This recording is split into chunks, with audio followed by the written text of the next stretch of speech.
I think the challenge for me, and it goes back to what Constantine said, is when we talk about the welfare budget, I think I can agree with some of the things that Emma is saying, given that we know that the welfare budget costs an extra £70 billion a year since 2019-2020. So it has gone up by a huge amount under the last Conservative government.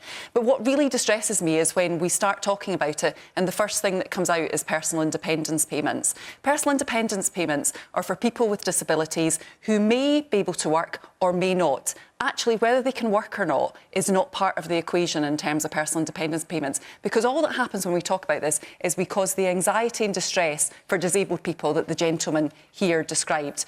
It is absolutely clear that we need to be doing more to help people back into work, particularly our young people, and that actually links us back to the last question, doesn't it, in terms of getting our NHS working, particularly in relation to issues such as mental health. If we don't get the NHS working, we're not going to be able to give people the support they need to get back into work. But the final point is the one that Faiza made for me, is that actually, in terms of the economy, we need the economy to be growing. And the Labour government says that that is their priority. It is.